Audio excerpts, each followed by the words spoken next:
बिस्मिल्लाहिर्रहमानिर्रहीम, अस्सलाम वालेकुम। आज 17 अगस्त बरोज़ सोमवार बहुत से इंपॉर्टेंट इवेंट्स थे, जिनमें से जो इस्लामाबाद में दो बहुत इंपॉर्टेंट इवेंट्स थे, उनमें से एक आसिफ अली जरदारी साहब की एहतसाब अदालत में पेशी और दूसरा नवाज शरीफ साहब की तोशाखाना रेफरेंस में जो उनको इश्तिहारी करार देने का जो सिलसिला है, उसमें उस फैसले को, एहतसाब अदालत के उस फैसले को जो चैलेंज किया गया है इस्लामाबाद हाई कोर्ट में, उसकी समाअत थी।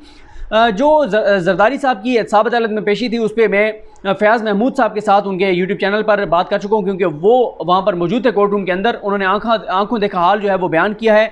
वो वीडियो मैं अपने कम्युनिटी पेज पे शेयर कर दूँगा, आप वो देख सकते हैं। लेकिन वहाँ से हम एहतसाब अदालत से फ्री होकर और वहाँ से हम गए Islamabad high court. Islamabad high court जब हम गए, वहाँ पर अतर मिर्ज़ा साहब और जस्टिस आमिर फ़ारूक साहब ने समाअत की और वकील जो पेश हुए, जैसे मैंने आपको बताया था कि इस पर ख्वाजा हारिस साहब की बजाय नवाज शरीफ साहब ने खिदमत हासिल की हैं जहांगीर जदून साहब की।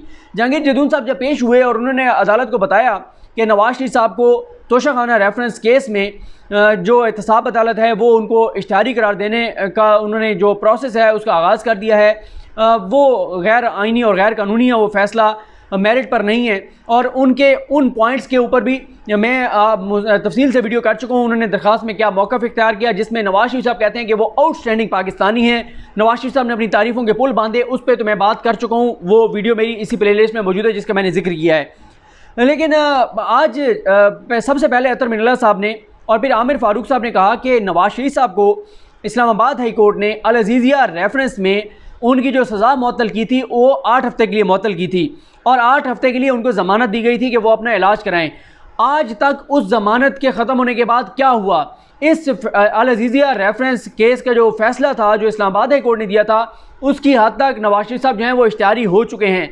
आज इस्लामाबाद हाई कोर्ट ने बहुत इंपॉर्टेंट सवाल उठाया है और पूछा है कि ये बताएं, 8 हफ्ते बाद हमने ये कहा था कि आप पंजाब हुकूमत से रजू करेंगे और पंजाब हुकूमत उनकी ज़मानत को एक्सटेंड करने या ना करने का फ़ैसला करेगी, तो उस पर क्या हुआ? उस पर जहांगीर जदून साहब ने बड़ा दावा किया है। वो ये कहते हैं कि उस्मान बुज़दार हुकूमत ने, तहरीक इंसाफ की पंजाब हुकूमत ने मियाँ मोहम्मद नवाज शरीफ की ज़मानत में तोसी कर दी है। जो मीडिया पे बात आई थी, जो पंजाब हुकूमत ने सबको बताया था, मीडिया को बताया था, वो तो ये कहा था कि पंजाब हुकूमत ने नवाज शरीफ की ज़मानत में तोसी की दरख्वास्त मुस्तरद कर दी है। लेकिन आज इस्लामाबाद हाई कोर्ट में नवाज शरीफ साहब के वकील ने यह दावा किया है और ये बड़ा दावा किया है कि पंजाब हुकूमत ने, उस्मान बुज़दार की हुकूमत ने नवाज शरीफ की ज़मानत एक्सटेंड कर दी है और नवाज शरीफ की ज़मानत ने तोसी कर दी है। अभी इस पर पंजाब हुकूमत का मौक़िफ़ आना बाकी है, लेकिन मेरा ये ख्याल है, और वहाँ पे साकिब बशीर साहब मौजूद थे, साकिब भाई का भी ये ख्याल था, उनकी इन्फॉर्मेशन थी कि पंजाब हुकूमत ने नवाज शरीफ साहब की ज़मानत की जो दरख्वास्त थी, जिसके मुताबिक उनकी वो नवाज शरीफ साहब तोसी चाहते थे ज़मानत में, वो उन्होंने मुस्तरद कर दिया पंजाब हुकूमत ने और वो ये चीज़ पहले इस्लामाबाद हाई कोर्ट में जमा करा चुके हैं। आज अतर मिर्ज़ा साहब ने और आमिर फ़ारूक साहब ने कहा कि कैसे नवाज शरीफ आज तक लंदन में मौजूद हैं अगर उनकी ज़मानत में तोसी नहीं हुई। ये ऐसा दिलचस्प मामला है, दिलचस्प से ज़्यादा मैं समझता हूँ ये अफसोसनाक है ये मामला। मैं अपनी तरफ से आपको बता रहा हूँ, ये हेयरिंग से अलग हट के आपको बता रहा हूँ कि एक सज़ायाफ्ता मुजरिम, पहले उसको जिस तरह से बाहर भेजा गया उसके ऊपर भी बहुत से सवालिया निशान हैं। और किसी वक्त मैं हमेशा ये कहता होता हूँ कि पाकिस्तान में मसला ये है कि कई सालों बाद किसी का ज़मीर जागता है, कोई सच बताता है, या फिर क्या होता है कि कोई किताब लिखता है कंसर्न पर्सन, तो फिर पता चलता है कि उस वक्त क्या खेल खेले जा रहे थे। आप ये बात जहन में रखिए कि आप 2-4 साल बाद या जब भी कुछ अर्से बाद ही ये मामला सामने आ सकता है, हकीकत सामने आ सकती है कि कैसे नवाज शरीफ साहब को बाहर भेजा गया था, कौन कौन उसमें शामिल था, कहाँ पे शहबाज शरीफ ने मुलाकातें की थी, कैसे ये सारी चीज़ें मैनेज हुई थी और कैसे 50 रुपये के स्टाम्प पेपर पर नवाज शरीफ इलाज के नाम पर बाहर गए और फिर ना इलाज कराया ना वापस आए। अब इस्लामाबाद हाई कोर्ट ने मुकम्मल रिकॉर्ड तलब कर लिया है। इस्लामाबाद हाई कोर्ट ने कहा है कि हमें बताया जाए कि कैसे वो अब तक बाहर बैठे हैं। उनकी ज़मानत में हमने जो ज़मानत दी थी वो 8 हफ्ते के लिए दी थी, 8 हफ्ते बाद ज़मानत ख़त्म हो गई, फ़ैसला पंजाब हुकूमत ने करना था। अब क्या हुआ? अब इस पर पंजाब हुकूमत से अभी तो नई अदालत ने जवाब मांगा। अभी तो जहांगीर जदून साहब जो नवाज शरीफ के वकील हैं, उनको ये कहा गया है कि आप हमें बताएं कि नवाज शरीफ की ज़मानत का स्टेटस क्या है। अब वो आकर जब रिकॉर्ड सामने रखेंगे तो शायद उनकी अपनी बात गलत साबित होगी। जो उन्होंने ये कहा है कि पंजाब हुकूमत ने नवाज शरीफ साहब की ज़मानत में जो है वो तोसी कर दिया है, हालांकि उन्होंने तोसी नहीं की। जो लाहौर हाई कोर्ट है उनका ऑर्डर ऐसा था कि उसके मुताबिक तो नवाज शरीफ साहब 10 साल ना आए, सारी ज़िंदगी ना आए, कोई मसला नहीं होगा। लाहौर हाई कोर्ट का ऑर्डर इस तरह का था कि नवाज शरीफ जब तक मुकम्मल सेहतयाब नहीं होते तो उनको वापस आने की कोई ज़रूरत नहीं है। और नवाज शरीफ साहब को मुकम्मल सेहतयाबी का वहाँ पे कौन सा वहाँ पे कोई इंडिपेंडेंट मेडिकल बोर्ड होगा जो देखेगा कि वो मुकम्मल सेहतयाब हैं या नहीं है, क्योंकि वहाँ पे तो उन्होंने प्राइवेट चेक कराना है, पैसे देने हैं, जैसी मर्जी वो रिपोर्ट लिखवा लें बनवा लें, और रिपोर्ट लिखवाने या बनवाने तो दूर की बात है, वो तो रिपोर्टें जमा ही नहीं करा रहे। मेन मामला उनका प्लेटलेट्स का था। जब से वो लंदन गए हैं आज तक नवाज शरीफ साहब के प्लेटलेट्स की एक रिपोर्ट भी पाकिस्तान की किसी अदालत में पेश नहीं हुई। अब इस्लामाबाद हाई कोर्ट को ये बताना पड़ेगा, पहले नवाज शरीफ साहब के वकला बताएंगे और उसके बाद जो है वो इम्कान यही है कि इस पर नोटिस होगा, वफाकी हुकूमत को भी नोटिस होगा, इस पर पंजाब हुकूमत को भी नोटिस होगा, उनसे भी पूछा जाएगा और पूछा जाना चाहिए कि एक सज़ा याफ्ता मुजरिम, ठीक है उसको अदालतों ने ज़मानत दी और वो बाहर चला गया, अब उसकी ज़मानत ख़त्म हो चुकी है, लेकिन उसको वापस लाने की ना कोई कोशिश की गई है, ना ही उनकी ज़मानत एक्सटेंड की गई है।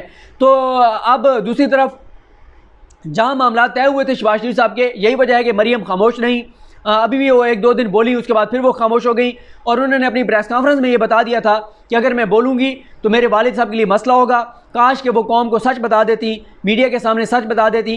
उन्होंने ये तो कहा कि मुझे जो है वो हॉस्टेज जो है वो रखा गया है, तो उन्होंने मुकम्मल सच नहीं बोला कि मुझे जो है वो वालिद मेरे मुझे अपने गिरवी के तौर पर रखवा के गए हैं, अपने बदले रखवा कर गए हैं कि मेरी बेटी पाकिस्तान में मौजूद रहेगी, खामोश रहेगी और ये नहीं बोलेगी। और यही और नवाज शरीफ साहब जो पहले 99 में और 2000 में जो सऊदी अरब गए थे डील करके, उस वक्त भी नवाज शरीफ साहब जिस तरह की डील करके गए थे वो तो फिर डॉक्यूमेंट आ गया था।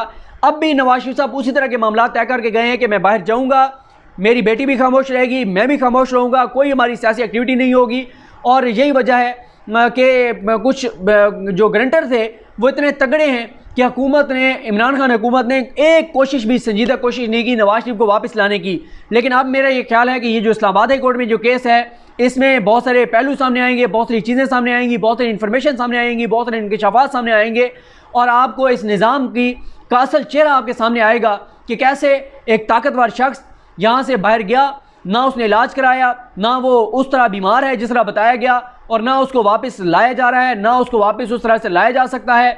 और किस तरह इस मुल्क का निज़ाम चल रहा है कि आप कुछ ताकतवर लोगों से बात कर लें, मामला तय कर लें और उसके बाद आपको अदालतों से ज़मानत दिलवा दी जाएगी, आपको बाहर भिजवा दिया जाएगा। और ना सिर्फ आपको बाहर भिजवाया जाएगा बल्कि आपको वापस लाने के लिए ना कोई कोशिश करेगा। और कितनी अजीब सूरत हाल है कि 8 हफ्ते की ज़मानत ख़त्म हुई, पंजाब हुकूमत ने ज़मानत एक्सटेंड नहीं की और मियाँ साहब फिर भी बाहर बैठे हैं। इसीलिए शहबाज शरीफ साहब ये कहते हैं मियाँ साहब को कि मरियम को कहें कि आप वो खामोश रहे, मैंने आपको बड़ी मुश्किल से बाहर भेजा था। और ये शहबाज शरीफ पहले कह चुके थे कि अगर मरियम ने मज़ीद कोई मामलात गड़बड़ किए तो फिर नवाज शरीफ साहब को वापस लाने की तैयारियाँ हो जाएंगी। और अब बहरहाल ये मामला जो है वो बड़ी इम्पोर्टेंट मोड़ पर आ गया है कि इस्लामाबाद हाई कोर्ट ने जो डाटा मांगा है, जो रिकॉर्ड मांगा है, जो तफसीलात मांगी हैं, उन तफसीलात से बहुत सी चीज़ें आपके सामने आएंगी और हम आपको इंशाल्लाह इस हवाले से मज़ीद इन्फॉर्म करेंगे। मुझे अपनी दुआ में याद रखें। अल्लाह करीम हम सब कामिल नासरो। अल्लाह हाफ़िज़।